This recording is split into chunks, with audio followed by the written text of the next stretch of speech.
আসসালামু আলাইকুম। আজকে আমি আপনাদের সামনে যে ভিডিওটা নিয়ে আসছি, এই ভিডিওটা হচ্ছে হিসাব বিজ্ঞান পুরো বই, এটা এসএসসি হোক বা এসএসসি হোক, পুরো হিসাব বিজ্ঞান নিয়ে একটা গুরুত্বপূর্ণ টপিক। যে আপনারা দেখতেছেন এখানে উদ্দীপক দেওয়া আছে। এই উদ্দীপকের আলোকে অনেক প্রশ্ন কিন্তু করা যায়। এটাতে জাবেদা করা যায়, ডেবিট ক্রেডিট নির্ণয় করা যায়, তারপর হিসাবে শ্রেণী তৈরি করা যায়। তো আমি যে আজকে যেটা আলোচনা করবো এটা হচ্ছে মালিকানা সত্ত্ব।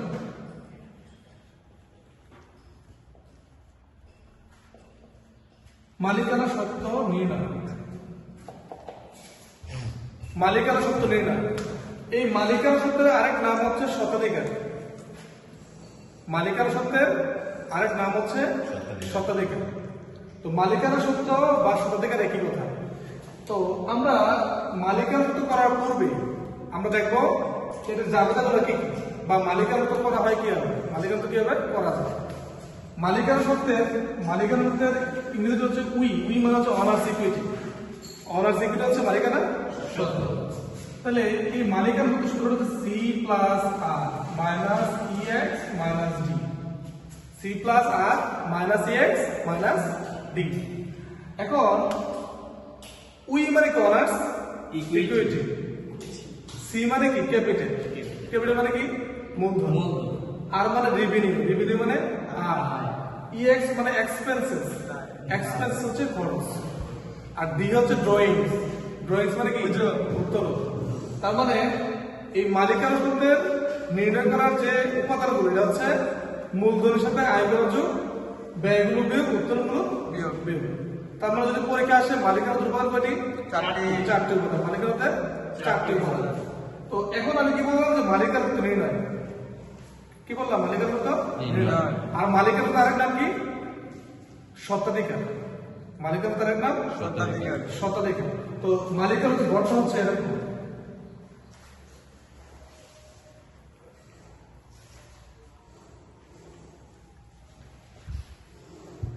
বিবরণ, বিস্তারিত টাকা, পরিমাণ টাকা। আচ্ছা, মালিকানা নির্ণয় করে যাবে মূলধন প্লাস আয়। মালিকানা নির্ণয়ের সূত্রটা কি? মূলধন প্লাস আয় মাইনাস ব্যয় মাইনাস উত্তর। এই মালিকানা নির্ণয়ে এই প্রশ্নটা এসএসসি লেভেলেও আসে, এসএসসি লেভেলেও আসে। এটা খুবই গুরুত্বপূর্ণ। তাহলে এই প্রথম যে লেনদেনটা, যে উদ্দীপক দেওয়া থাকবে, এই উদ্দীপকের মধ্যে প্রত্যেকটা এন্ট্রি আমরা মনে মনে আগে কি করবো? জাবেদা করবো। তাহলে ব্যবসায় মূলধন বিনিয়োগ করা হলো, মূলধন বিনিয়োগ করানো, এত টাকা ব্যবসা আরম্ভ করা হলো, এই সত্যতা এক কথা। কিছু টাকা বিনিয়োগ করেন, এটা জাবেদা হচ্ছে মূলধন নগদান ডেবিট, মূলধন হিসাব ক্রেডিট। তাহলে এখানে মূলধন আছে, আর মালিকানা করতে গেলে প্রথমে কি লাগবে? মূলধন লাগবে। তো আমরা এখন মূলধন বিনিয়োগ, মূলধন বিনিয়োগ কত টাকা? 20,000 টাকা। এটা আমরা বিস্তারিত টাকা দেবো মূলধন বিনিয়োগ। তাহলে মালিকানা নির্ণয়ের প্রথম যে দরকার আবার মূলধনটা, এটা মূলধন আমরা পাইছি না, তাহলে মূলধন বিনিয়োগ পাই। আচ্ছা, পরে কি আছে? পণ্য ক্রয়। আচ্ছা, পণ্য ক্রয় করলে এটা যাবে কি হয়? ক্রয় ডেবিট, নগদান ক্রেডিট। আচ্ছা, পণ্য ক্রয়টা এটা কি ব্যবসার আয় নাকি ব্যয়? এটা হচ্ছে ব্যবসার ব্যয়। তাহলে পণ্য ক্রয়, মালিকের মতো নির্ণয় করতে ব্যয়টা কি হয়? বিয়োগ হয়। তাহলে আমরা রাখবো মাইনাস ক্রয় হিসাব। কত টাকা? 5,000 টাকা। এটা বিয়োগ দেবো। তাহলে 20,000 টাকা থেকে 5,000 টাকা থাকবে কত? 15,000। আচ্ছা, যন্ত্রপাতি ক্রয়, এটা খুবই গুরুত্বপূর্ণ এই জায়গাটা। এই সবাই দেখে, হ্যাঁ, যন্ত্রপাতি ক্রয়, এই জায়গাটার মধ্যে ভুল করে। যন্ত্রপাতি ক্রয় করলে এটা যাবে কি হয়? যন্ত্রপাতি ডেবিট, নগদান ক্রেডিট। তাহলে এই লেনদেনে দুইটা পক্ষ জড়িত, একটা হচ্ছে যন্ত্রপাতি, একটা হচ্ছে নগদ। একটা যন্ত্রপাতি, একটা নগদ। তাহলে যন্ত্রপাতি সম্পদ, নগদ সম্পদ। তাহলে এই এন্ট্রিটা এখানে আসবে? এই এন্ট্রিটা মালিকানা সূত্রে আসবে না। কেন? কারণ এই এন্ট্রির মধ্যে দুটি পক্ষ জড়িত, আর দুটা পক্ষই কি সম্পদ। তাহলে মালিকানা সূত্র নির্ণয় করতে সম্পদের কোনো এন্ট্রি এখানে আসে না। কিন্তু ছেলেমেয়েরা যেই জায়গায় ভুল করে এটা হচ্ছে যে যন্ত্রপাতি ক্রয়, এই যে ক্রয় আছে, এই ক্রয় থাকাতে এই লেনদেনটা এখানে বিয়োগ করে দেয়। তাহলে মালিকানা সূত্র কিন্তু এইসব স্থায়ী সম্পদ বিক্রয় বা স্থায়ী সম্পদ ক্রয়, এগুলো মালিকানা সূত্রের মধ্যে আসে। ঠিক আছে? তাহলে এটা এখানে আসবে।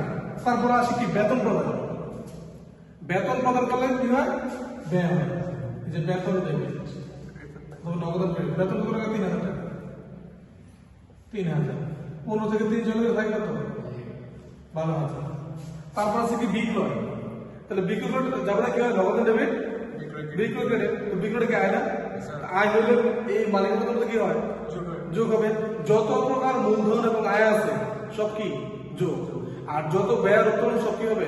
বিয়োগ হবে। তাহলে এই যে বিক্রয়, তাহলে বিক্রয় কি হবে? যোগ হবে। বিক্রয় 4,000 টাকা, 12,000 এই যে 16,000 টাকা, এটা হচ্ছে answer। তাহলে আমি আবার বলি, মালিকানা সূত্র নির্ণয় করতে প্রতিষ্ঠানের যত মূলধন আছে, যত আয় আছে, এই সকল মূলধন এবং আয়ের সাথে সবগুলো একসাথে কি হবে? যোগ হবে। আর যত ব্যয় আছে, যত উত্তোলন সব কি হবে? বিয়োগ হবে। তার মধ্যে যত ব্যয় আর উত্তোলন বললাম, এই সবগুলো ব্যয় হচ্ছে মুনাফাজিত ব্যয়। মূলধনিত ব্যয় মালিকানা সূত্রে আসে না। তো প্রিয় শিক্ষার্থীরা, আজকে যে আলোচনাটা হচ্ছে মালিকানা সূত্র নির্ণয়। মালিকানা সূত্র আরেক নাম কি? স্বত্বাধিকার। তাহলে মালিকানা সূত্র বা স্বত্বাধিকার যদি পরীক্ষা আসে, আমরা যেন মিস না করি। ঠিক আছে? আচ্ছা, এটা হচ্ছে মালিকানা সূত্র নিয়ে আলোচনা। ধন্যবাদ সবাইকে। আসসালামু আলাইকুম।